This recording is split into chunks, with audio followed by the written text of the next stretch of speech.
Let's imagine for a moment we had the option to redesign human civilization from the ground up. What if, hypothetically speaking, we discovered an exact replica of the planet Earth, and the only difference between this new planet and our current one is that human evolution had not occurred. It was an open palette.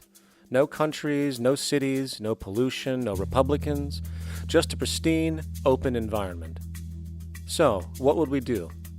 Well, first we need a goal, right? And it's safe to say that goal would be to survive. And not to just survive, but to do so in an optimized, healthy, prosperous way.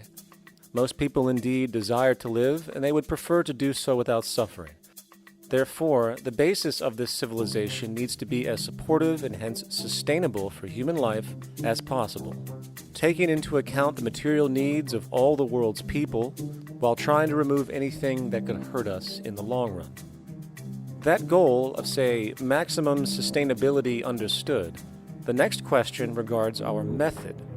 What kind of approach do we take? Well, let's see. Last I checked, politics was the method of social operation on Earth. So what do the doctrines of the Republicans, liberals, conservatives, or socialists have to say about societal design? Not a damn thing. Okay, then what about religion? Surely the great creator had to have left some blueprint somewhere. No, nothing I can find.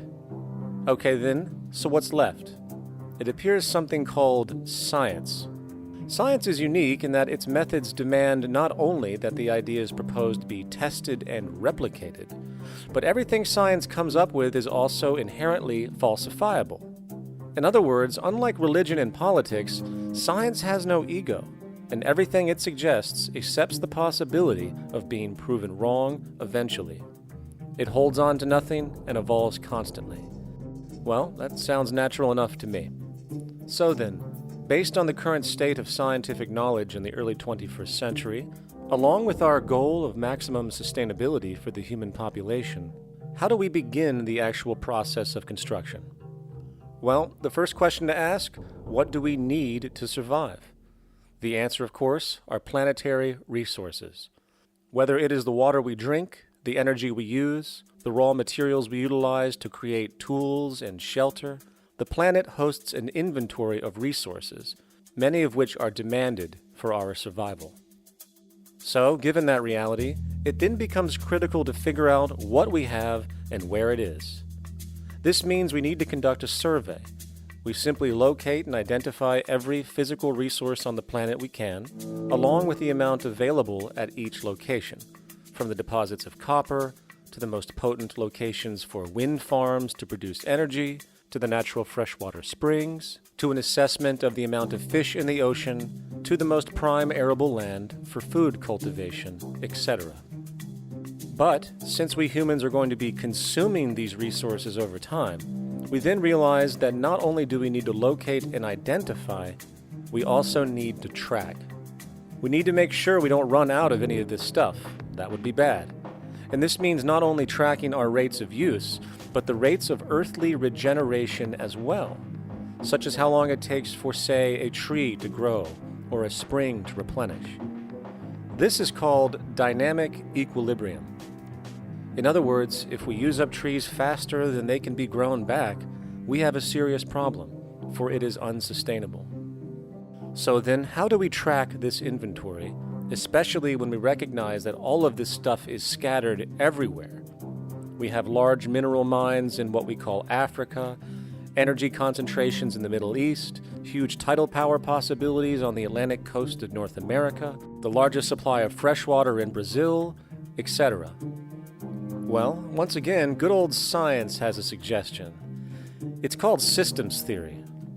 Systems theory recognizes that the fabric of the natural world, from human biology to the earthly biosphere to the gravitational pull of the solar system itself, is one huge synergistically connected system, fully interlinked.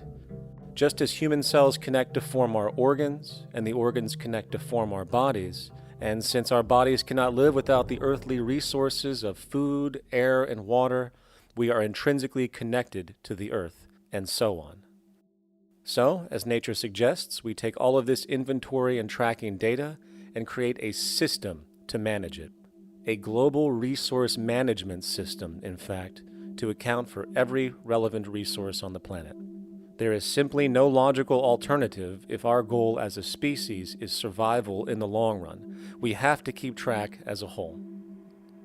That understood, we can now consider production. How do we use all this stuff? What will our process of production be, and what do we need to consider to make sure it is as optimized as possible to maximize our sustainability? Well, the first thing that jumps right out at us is the fact that we need to constantly try and preserve. The planet's resources are essentially finite, so it is important that we be strategic. Strategic preservation is key. The second thing we recognize is that some resources are really not as good as others in their performance. In fact, some of this stuff, when put into use, has a terrible effect on the environment, which invariably hinders our own health. For example, oil and fossil fuels, no matter how you cut it, release some pretty destructive agents into the environment. Therefore, it is critical we do our best to use such things only when we really have to, if at all. Fortunately for us, we see a ton of solar, wind, tidal, wave, heat differential, and geothermal possibilities for energy production, so we can strategize objectively about what we use and where to avoid what could be called negative retroactions, or anything that results from production or use that damages the environment and hence ourselves. We will call this strategic safety to couple in with our strategic preservation. But production strategies do not stop there. We are going to need an efficiency strategy for the actual mechanics of production itself. And what we find is that there are roughly 3 specific protocols we must adhere to. 1. Every good we produce must be designed to last as long as possible. Naturally, the more things break down, the more resources we are going to need to replace them, and the more waste produced. 2. When things do break down or are no longer usable for whatever reason, it is critical that we harvest or recycle as much as we possibly can. So the production design must take this into account directly at the very earliest stages. 3. Quickly evolving technologies, such as electronics, which are subject to the fastest rates of technological obsolescence, would need to be designed to foreshadow and accommodate physical updates. The last thing we want to do is throw away an entire computer system just because it has only one broken part or is outdated. So we simply design the components to be easily updated, part by part, standardized and universally interchangeable, foreshadowed by the current trend of technological change. And when we realize that the mechanisms of strategic preservation, strategic safety, and strategic efficiency are purely technical considerations, devoid of any human opinion or bias, we simply program these strategies into a computer which can weigh and calculate all the relevant variables, allowing us to always arrive at the absolute best method for sustainable production based on current understandings. And while that might sound complex, all it is a glorified calculator. Not to mention such multivariate decision-making and monitoring systems are already used across the world today for isolated purposes. It is simply a process of scaling it out. So, now we not only have our resource management system, but also a production management system, both of which are easily computer automated to maximize efficiency, preservation, and safety. The informational reality is that the human mind, or even a group of humans, cannot track what needs to be tracked. It must be done by computers, and it can be. And this brings us to the next level, distribution. What sustainability strategies make sense here? Well, since we know that the shortest distance between 2 points is a straight line, and since energy is required to power transport machines, the less transport distance, the more efficient. Producing goods in one continent and shipping them over to another only makes sense if the goods in question simply cannot be produced in the target area. Otherwise, it is nothing but wasteful. We must localize production so distribution is simple, fast, and requires the least amount of energy. We'll call this the proximity strategy. which simply means we reduce the travel of goods as much as possible, whether raw materials or finished consumer products. Of course, it might also be important to know what goods we are transporting and why, and this falls under the category of demand. And demand is simply what people need to be healthy and to have a high quality of life. The spectrum of material human needs range from core life-supporting necessities, such as food, clean water, shelter, to social and recreational goods, which allow for relaxation and personal social enjoyment, both important factors in human and social health overall. So, very simply, we take another survey. People describe their needs, demand is assessed, and production begins based on that demand. And since the level of demand of different goods will naturally fluctuate and change around different regions, we need to create a demand distribution tracking system, so to avoid overruns and shortages. Of course, this idea is old news. It is used in every major store chain today to make sure they keep up with their inventory. Only this time we are tracking on a global scale. But, wait a minute, we really can't fully understand demand if we don't account for the actual usage of the good itself. Is it logical and sustainable for every single human to, say, have one of everything made, regardless of their usage? No, that would be simply wasteful and inefficient. If a person has a need for a good, but that need is only for, say, 45 minutes a day on average, it would be much more efficient if that good was made available to them and to others when needed. Many forget that it isn't the good that they want, it is the purpose of that good. When we realize that the good itself is only as important as its utility, we see that external restriction, or what we might call today ownership, is extremely wasteful and environmentally illogical in a fundamental economic sense. So, we need to devise a strategy called strategic access.